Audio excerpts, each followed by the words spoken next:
ये 5 number question से solve करते हैं, 5 नंबर क्वेश्चन से सॉल्व करते हैं। 5 नंबर क्वेश्चन क्या है, 5 तो पहले से सॉल्व कर रखा है हमने, 6 नंबर, 6 नंबर क्वेश्चन सॉल्व करते हैं। देखो, if angle A and angle B are acute angle, कैसा है दोनों का, एक्यूट एंगल है, such that such that cos A equal to cos B, then then so that angle A equal to angle B। देखो, पूरे mathematics में कभी भी आपको एंगल को इक्वल दिखलाना है या साइड को इक्वल दिखलाना है, तो हमेशा ध्यान रखना, अगर साइड को इक्वल दिखलाना है, साइड को इक्वल दिखलाना है, तो मैथमेटिक्स का एक टूल है क्या, कॉन्ग्रुएंसी। ठीक, अगर एंगल इक्वल दिखलाना है, एंगल इक्वल में आप सिमिलरिटी का भी यूज कर सकते हो, सिमिलरिटी का भी यूज कर सकते हो और कॉन्ग्रुएंसी का भी यूज कर सकते हो। ठीक, सिमिलरिटी के केस में थोड़ा बेहतर रहता है, क्योंकि स्पेशल सिमिलरिटी का यूज होता है एंगल को इक्वल दिखलाने के लिए। मैं फिर से बोल रहा हूँ, अगर पूरे मैथमेटिक्स में साइड को इक्वल दिखलाना है तो कॉन्ग्रुएंसी, एंगल को इक्वल दिखलाना है तो कॉन्ग्रुएंसी और सिमिलरिटी दोनों में से कोई एक यूज कर सकते हो, जो यूज करने, जहां पे यूज हो सकता है क्वेश्चंस के according.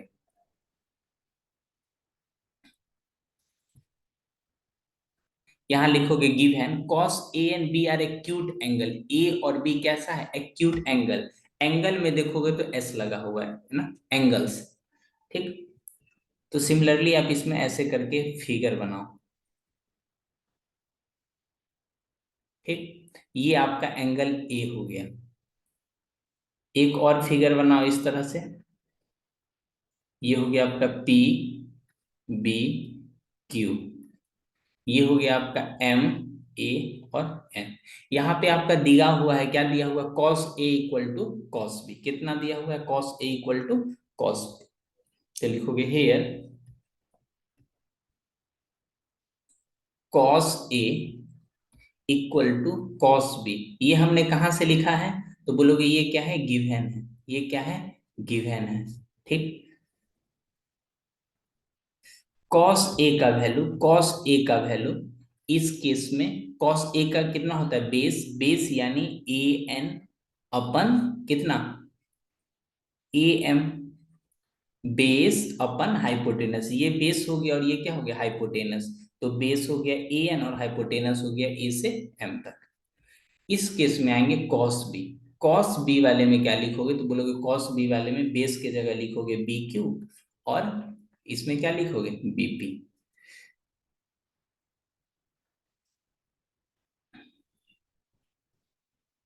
A N equal to, आप चाहो तो बी क्यू को क्रॉस करके यहां लिख दो, A N B Q equal to A M B P. ऐसा हमने क्यों किया, क्योंकि हम सिमिलरिटी का यूज कर सके। सिमिलरिटी में क्या होता है, एक ट्रायंगल का पहला साइड और दूसरे ट्रायंगल का कॉरस्पॉन्डिंग साइड लिखते हैं। जैसे पहले वाले ट्रायंगल का हमने ए एन लिखा, तो इसके नीचे में कोशिश करेंगे दूसरे वाले ट्रायंगल का जो साइड कॉरस्पॉन्डिंग साइड दिख रहा है ये वाले लिखने का। तो हमने सिंपली क्या किया, क्रॉस मल्टीप्लाई कर दिया, यानी चेंज कर दिया, ये वाले चीज को यहाँ लिख दिया और ये वाले को यहाँ लिख दिया। इसको इंटरचेंज बोल सकते हो। यहां तक समझने में कोई दिक्कत, इसको सिंपली क्या मान लो, के बोले तो के जहां पे कोई एक इंटीजर है या कोई के क्या है, एक कांस्टेंट है। ठीक, पॉजिटिव कांस्टेंट है, के is constant which is positive, positive constant.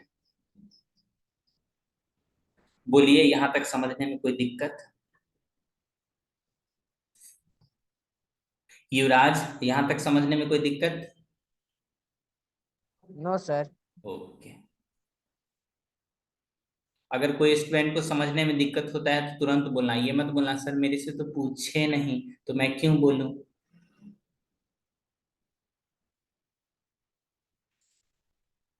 Congruency, similarity क्या कहता है, सिमिलरिटी के केस में तीन साइड का आपस में रेशियो, जैसे ए एन इक्वल टू कितना है, B A N divided by B Q, A M divided by कितना है, बीपी। तो एक और साइड अगर किसी तरह से मुझे B N similarity to P Q आ जाए तो क्या हो जाएगा, सिमिलरिटी एस एस एस से सिमिलरिटी। एस एस सिमिलरिटी कहता है अगर तीन साइड आपस में कॉरस्पॉन्डिंग क्या हो, वो जिसका रेशियो सेम है तो वो दोनों फिगर कैसा हो जाएगा, सिमिलरिटी हो जाएगा। सिमिलरिटी का केस है, छोटा सा केस है, अगर साइड का रेशियो, कॉरस्पॉन्डिंग साइड का रेशियो अगर इक्वल है, कॉरस्पॉन्डिंग साइड का रेशियो अगर सेम है, तो वो फिगर कैसा हो जाएगा आपका, वो फिगर सिमिलर हो जाएगा। सिमिलर होने से क्या होगा, सिमिलर होने से उसके कॉरस्पॉन्डिंग एंगल सेम हो जाएंगे, सेम हो जाएंगे। ठीक, जरा मैं फिर से फिगर बनाता हूं, जरा आप ध्यान लगाना। बात कह रहा हूं, अनुमान लगा के सुनना, तुम ध्यान लगा के। ये आपका एंगल ए था, ये कितना था, बी था, ये कितना था, एम था, ये कितना था, एन था, ये कितना था, पी था, ये कितना था, क्यू था। हमने हमने हमने ये वाले साइड को, ये वाले साइड को किसके कॉरस्पॉन्डिंग इक्वल, इसके रेशियो दिखला दिए हैं। ठीक, ये तो मीठी गया, सब कुछ ही मिटा देंगे, ये वाले रेशियो, ये वाले साइड के रेशियो के इक्वल हो गया। ठीक, अब किसी तरह अपना ये और ये अगर आपस में इक्वल हो जाए, मतलब रेशियो अगर के इक्वल हो जाए, तब तो काम हो जाएगा। ठीक, तो सबसे पहले इन ट्रायंगल पैथागोरस थ्योरम का यूज करो। In triangle A N M, A N M में एम एन स्क्वायर कितना हो जाएगा, बोलोगे एम एन का स्क्वायर कितना हो जाएगा, बोलिए एम एन का कितना स्क्वायर हो जाएगा, तो बोलोगे ए एम का स्क्वायर माइनस ए एन का स्क्वायर। तो एम एन का वैल्यू कितना हो जाएगा, तो आप बोलोगे एम एन का सर वैल्यू हो जाएगा रूट अंडर ए एम का स्क्वायर माइनस ए एन का स्क्वायर, यही ना, बोलो बोलो।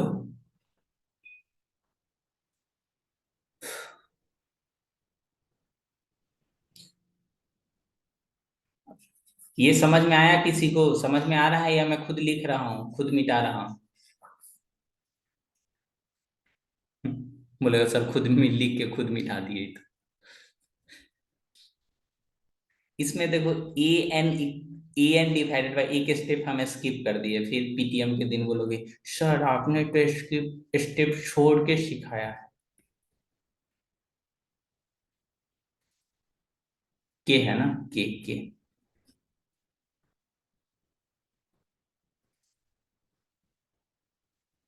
ए M divided by BP equal to कितना, के। तो यहां से आ जाएगा ए एम इक्वल टू कितना, आ जाएगा ए एम इक्वल टू के इंटू बीपी, के इंटू बीपी। एक चैट बॉक्स में आया, सर समझ नहीं आ रहा है, फिर से समझाइए। ओके, मुझे पता था, इसलिए मैं बोलने के पहले समझा रहा। यहां तक तो समझ में आ गया होगा, ये रिलेशन तक। ये रिलेशन तो पहले वाले को लास्ट के साथ लिखिए, तो ये हमने ये लिखा, फिर दूसरे वाले को लास्ट के साथ लिखोगे तो इसके साथ, यहां से दो रिलेशन बन गया आपका, ए एम इक्वल टू और ए एन इक्वल टू। यहां तक अगर समझ में आ गया होगा तो यस लिखिए।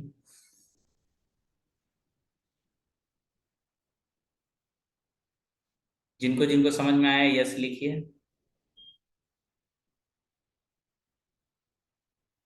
युवराज,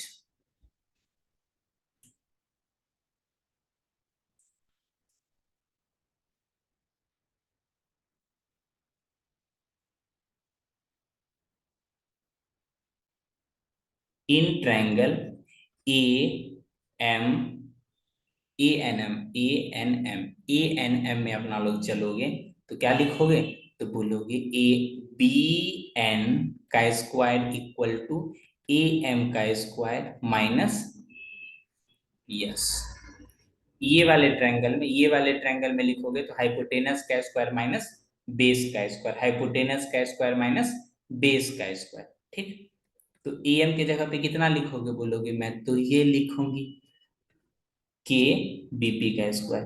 ठीक, ए एन के जगह पे क्या लिखोगे तो बोलोगे मैं तो ये लिखूंगी।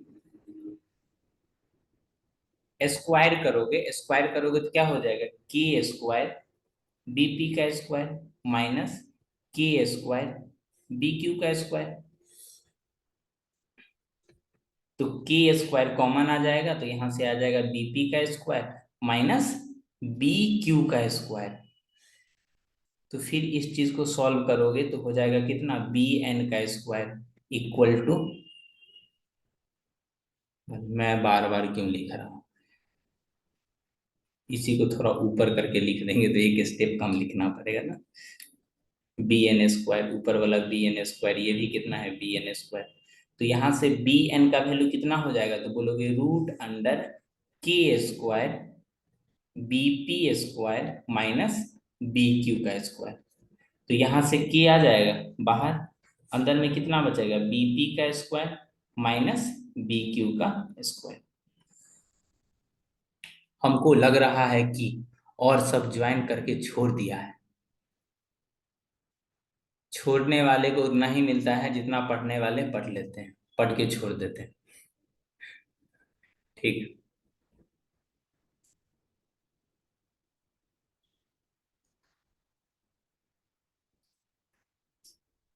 ये हो गया आपका बी, ये हो गया पी और ये हो गया क्यू।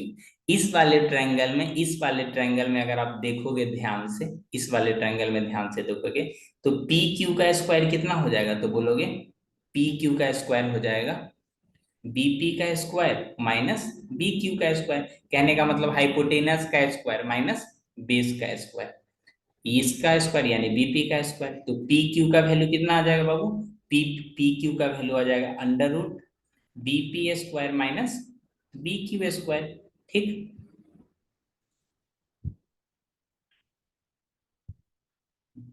तो ये रहा आपका इक्वेशन वन, ये रहा equation two from equation one and two. Equation one and to को करोगे तो बी एन इक्वल टू के, इसके जगह पे, इसके जगह पे क्या लिख सकते हो पी क्यू, क्या लिख सकते हो पी क्यू, बबुआ लोग बोलो P Q. B N divided by P Q equal to कितना आ जाएगा के। अब बट जरा याद करो ये जो के है, ये जो के है, ये जो आपका के लिखा हुआ है ये तो ये वाला के है, ये तो ये वाली के है। तो तीनों को आपस में इक्वल तो लिख ही सकते हो, हा हा, नहीं लिख सकते। ये छोटा सा फिर से ट्रायंगल बनाते हैं, ये आपका ए था, ये कितना है बोलोगे ये था एम, ये था एन। बड़ा वाला ट्रायंगल बनाते हैं, ये था बी पी और क्यू। जब सबको साथ में लिखोगे तो A N equal to B Q पहले से लिखा हुआ था, उसके बाद A M ratio P B पहले से लिखा हुआ था। अभी जो अपना लोग निकाले हैं वो कौन सा लिखे हैं, ये वाला बी एन, पहला वाला का कितना बी एन, गलत लिखा गया क्या, उफ, एक मिनट एक मिनट एक minute, B N, B N P Q, B N कहाँ से आ गया जी, B N P Q, B N इसका N P Q, M N लिखना था जी।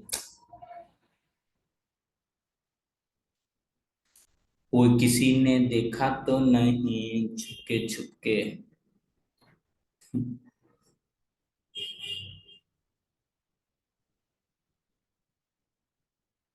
ई एम का स्क्वायर, किसी ने देखा तो नहीं छुपके छुपके, इसको सही करना था जी। इस वाले साइड में देखोगे तो ये थोड़ी है, ये है कितना है एम एन है, एम एन का स्क्वायर। ठीक, ये कितना है एम एन का स्क्वायर।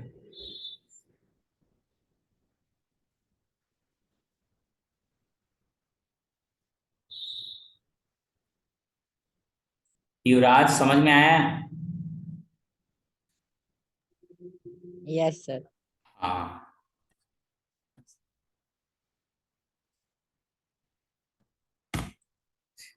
सबका वैल्यू कितना आ गया कि therefore by S S S similarity, S S similarity से कितना हो जाएगा, triangle A N M similar to triangle B Q P. तो सीपी सीटी से करस्पॉन्डिंग पार्ट से जो पहले लिखा हुआ है, तो ये पहले लिखा हुआ है, therefore clearly angle A equal to angle B.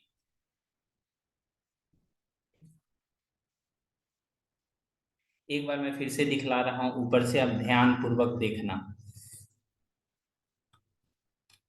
देखिए क्वेश्चन नंबर 6, ये लॉकडाउन के पहले इस तरह का क्वेश्चन आता था।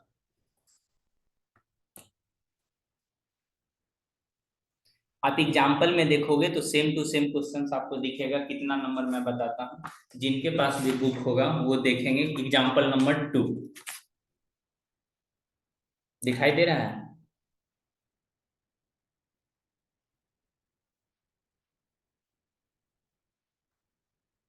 हाँ दिखाई दे रहा है। अपने अपने बुक में देखो एग्जाम्पल नंबर 2।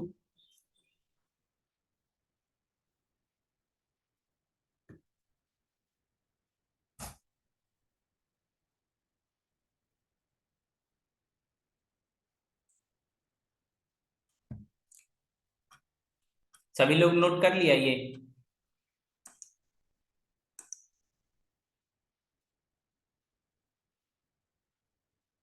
साइमा, ये समझ में आया अभी जो मैं समझाया हूँ।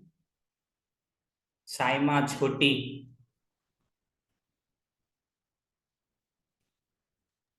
Yes sir.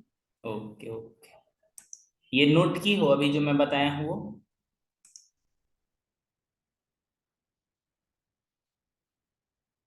जा,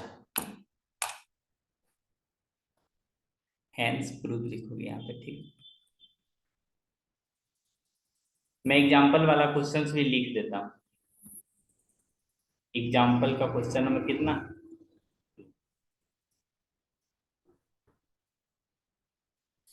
if angle B and angle Q are acute angle, कैसा एंगल है, acute angle, such that sine B equal to sine Q, then proof angle B equal to कितना होगा, एंगल क्यू। प्रूफ कीजिए जल्दी से, हो जाएगा ना।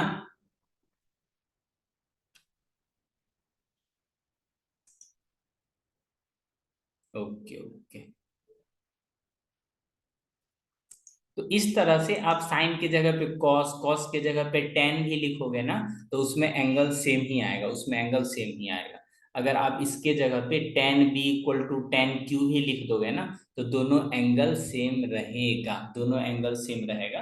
शर्त इतना ही है, दोनों को कितना होना चाहिए, 90 से छोटा होना चाहिए। भुला देना तुझे। Question number 6, question number 7। Question number 7 में बताऊं। क्वेश्चन नंबर 7 है, if cot A equal to 7/8, ठीक, देन फाइंड 1 + sin थीटा, कितना है, 1 + sin थीटा, 1 - sin थीटा। उसके बाद डिवाइड करके है, कितना है आपका डिवाइड करके, 1 + cos थीटा, और ये है 1 - cos थीटा, ठीक। ये पहला पार्ट का क्वेश्चन। अगर इसमें, अगर आपके एग्जाम में ये क्वेश्चंस आते हैं, एग्जाम में ये क्वेश्चंस आते हैं, तो एग्जाम में तो आप आइडेंटिटी का यूज कर लोगे। कैसे, 1 + sin थीटा, 1 - sin थीटा होता है 1 - sin² थीटा। तो यहाँ से हो जाएगा 1 - cos² थीटा, तो ये हो जाएगा एक्चुअली ये cos²थीटा, ये हो जाएगा sin²थीटा। तुरंत आंसर उसके मुंह पे मार दोगे, बोलोगे लीजिए सो 7/8 का स्क्वायर, तो कितना हो जाएगा, 49/64। लेकिन ये जो एक्सरसाइज में है उसमें आपका आइडेंटिटी नेक्स्ट चैप्टर में है, नेक्स्ट चैप्टर में है, ठीक। तो आइडेंटिटी का यूज ना करके आप सिंपल यूज करो साइन कॉस का। क्या यूज करोगे? साइन कॉस का। देखो जो भी कंडीशन गिवन है, क्या कंडीशन गिवन है? Given cot A equal to 7/8। आप एग्जाम में बना सकते हो इस मेथड से, इसमें कहीं से भी कोई दिक्कत नहीं। समझ में आया? इसमें कहीं से भी कोई दिक्कत नहीं है। लेकिन आपके जो एक्सरसाइज में क्वेश्चंस है, ये आइडेंटिटी कैसे लिखना है ये मैं भी नहीं सिखाया हूँ, बुक वाले ने बोला है।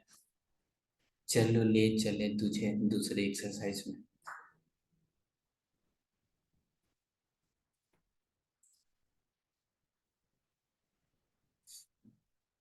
देखो कोई भी कंडीशन गिवन रहे, साइन का, कॉस का, सेक का या कॉट का, तो कोशिश करो पहले साइन में लिखने का या कॉस में लिखने का या टेन में लिखने का। अगर कॉट में भी है तो सबसे पहले टेन में लिखो, सेक में है तो उसको कॉस में लिखो, कॉसेक में है उसको साइन में लिखो। देखो ये मैं अब सिखला रहा हूँ बाबू, इस तरह से लिखना है, फिर भी बोलो सर मैं नहीं लिखूंगी, मैं आपका बात क्यों मानूं? तो मत मानो। नहीं मानो, मानो जी, मत क्यों मानोगे, मानो।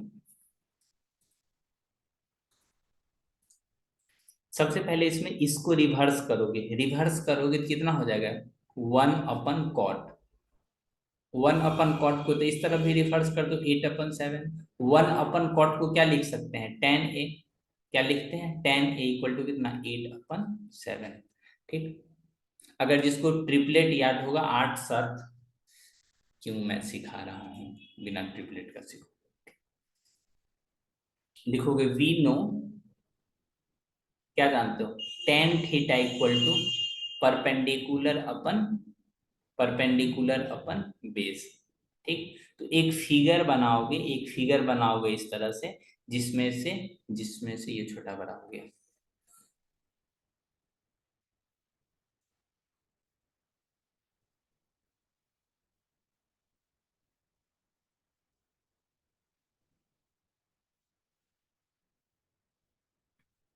ये वाले आपका हो जाएगा, अगर इस एंगल को ट्रीट कर रहे हो, एंगल ए ये है, बी ये है, सी ये है, ठीक। ओ Raviraj, why are you crossing? Why are you crossing? No manner. माने आप अनजान हो, बट उतना उतना तो पहचान है,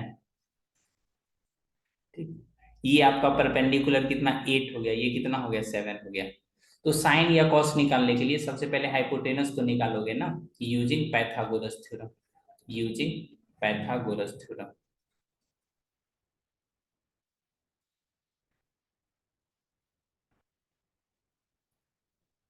AC का स्क्वायर इक्वल टू AB का स्क्वायर प्लस BC का स्क्वायर।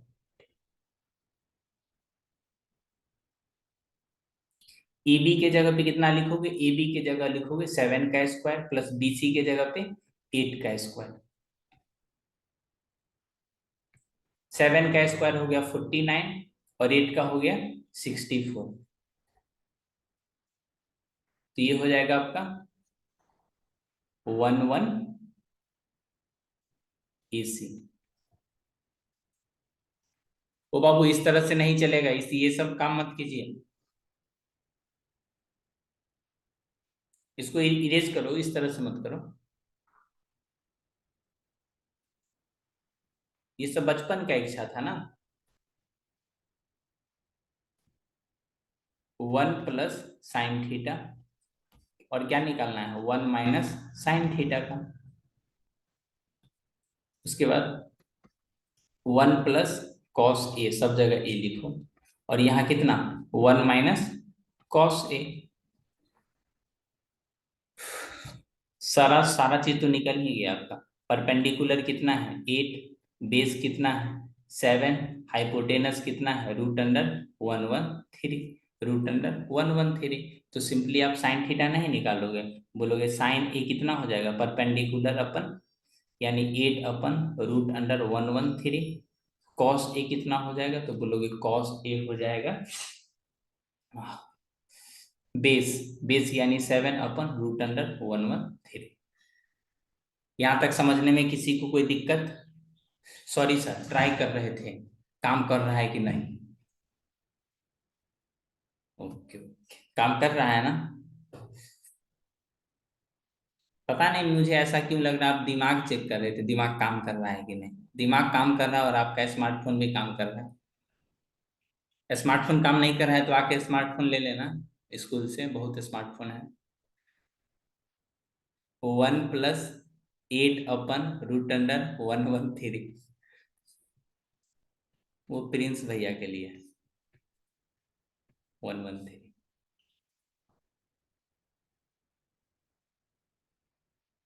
प्रिंस भैया क्लास क्यों नहीं ज्वाइन कर रहे हैं, किसी को कोई आइडिया है?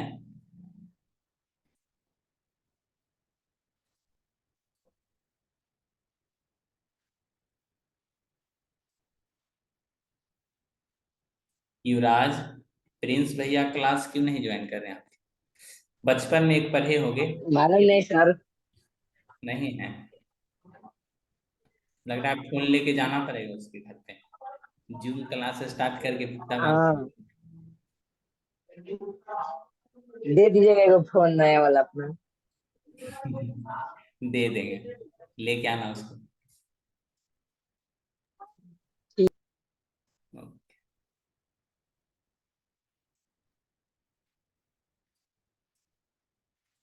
इसमें स्क्वायरिंग करोगे इतना हो जाएगा, 1-64/113। यहाँ से कितना हो जाएगा, 1-49/113। तो ये हो जाएगा आपका 113 - 64। नीचे से कितना हो जाएगा, 113 - 49। अब किसी को अगर इंतजार होगा डिवाइडेड में 113 लिखने का और यहाँ पे भी डिवाइड में 113 लिखने का, तो ये दोनों 113 तो कैंसिल हो जाएगा ना डिनोमिनेटर पार्ट। तो मैं उसे क्यों लिखूं? 113 में 64 माइनस करोगे तो कितना हो जाएगा, 49। आई थिंक 49 हो जाएगा। नीचे में ये कितना हो जाएगा, तो बोलोगे नीचे में 64 हो जाएगा। किसी को कोई दिक्कत, सज्जन एवं बालिका को, बालक एवं बालिका को किन्हीं को कोई परेशानी? बोलोगे हाँ सर, पढ़ाई छोड़ करके सब चीज परेशानी है। No sir. गर्ल्स में बताइए, छोटी, साइमा, सिमरन, रंजन,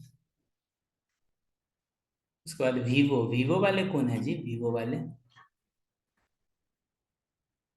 रहने दीजिए उसको। सिमरन कुमारी समझ में आ रहा है?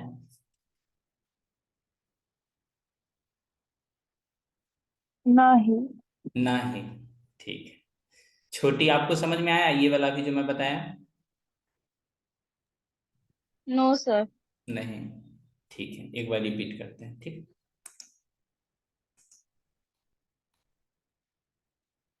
बाकी से भी पूछा जाएगा थोड़ा देर में। देखो, ये कंडीशन आपके पास गिवन था, ठीक। ये कंडीशन गिवन है। देखो हम लोग का आंख क्या होता है, साइन कॉस टेन सुनने में भी ज्यादा अच्छा लगता है, ठीक। तो हो सकता है ये क्वेश्चंस आपको बिना टेन में कन्वर्ट किए हुए बन जा रहा होगा। मेरा विश्वास करो, कॉट का क्वेश्चन है तो पहले उसको टेन में लिख लो। तो स्वाभाविक तौर पे है, कॉट को अगर रिवर्स करोगे तो कितना हो जाएगा, ये 8/7 हो जाएगा, 8/7 हो जाएगा। अगर नहीं भी करोगे तो क्या ही फर्क पड़ता है, बेस अपन परपेंडिकुलर कर लेना। जैसे फिगर बनाओगे ना, ऐसे करके जो फिगर बनाओगे, कॉट इक्वल टू कितना है, 7/8। कॉट क्या होता है, कॉट होता है बेस अपन परपेंडिकुलर। तो बेस की जगह पे 7 लिख दोगे और यहाँ पे क्या लिख दोगे, 8 लिख दोगे, ठीक। तो यही तो मैं लिखा हूँ यहाँ पे, फिगर देखो सेम टू सेम है।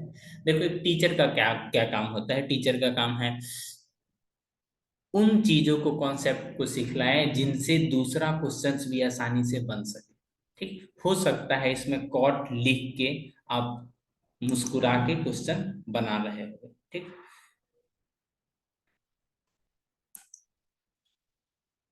तो इसमें 10 लिख लो, ठीक। ये समझने में दिक्कत हुआ क्या, मैं क्यों लिखा हूं tan थीटा? तो tan theta equal to perpendicular by base होता है, तो इस तरह से 8/7। अब 10 नहीं भी लिखोगे, डायरेक्ट कॉट से भी लिख सकते हो। मैं फिर वही बोलूंगा, मैं जो तरीका सिखला रहा हूँ वो सीखो, क्योंकि आगे का क्वेश्चंस में काम देगा। एग्जाम में गलती होने का चांस कम रहेगा। तो दो साइड जैसे ही ट्रिग्नोमेट्री में गिवन रहेगा तो तीसरा साइड कैसे निकालोगे?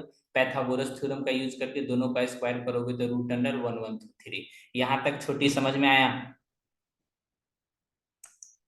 Yes sir. ओके। तो आपके क्वेश्चंस में ये वाला फाइंड करना था, टू फाइंड, ये वाला चीज फाइंड करनी थी।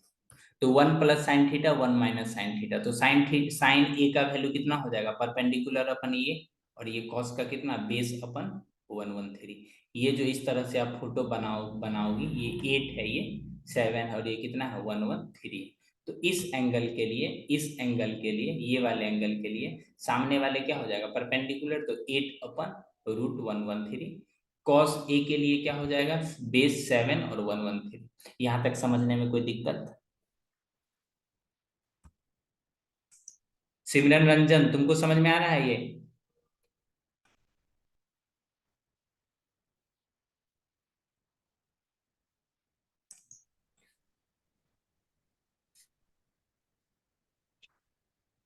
हाँ ठीक।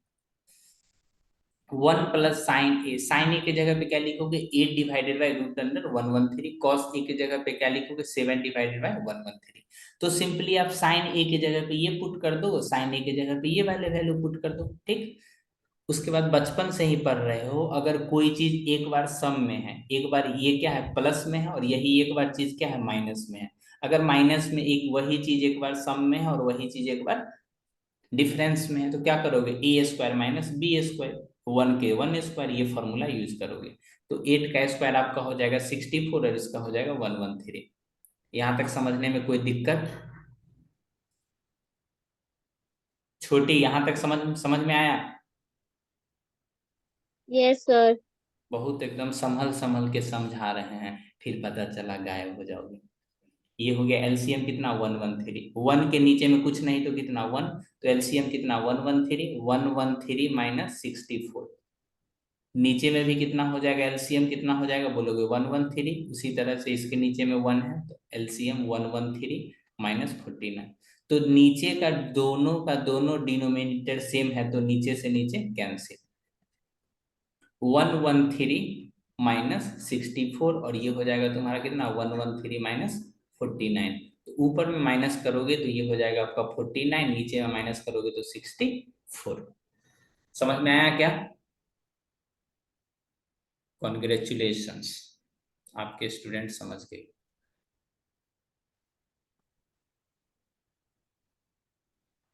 सिमरन कुमारी, अब समझ में आया? अब नहीं भी आया यस सर। बोल देना हाँ, क्योंकि हम नेक्स्ट क्वेश्चन समझा रहे हैं। आ गया, धन्यवाद, ठीक।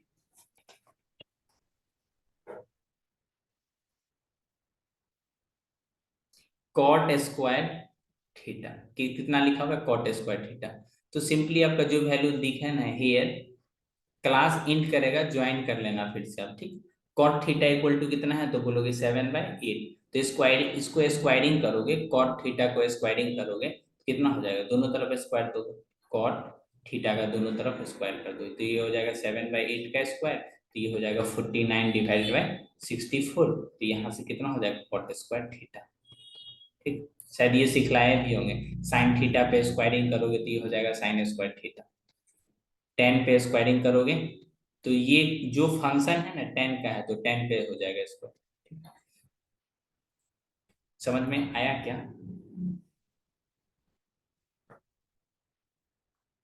आर्यन कुमार, हुई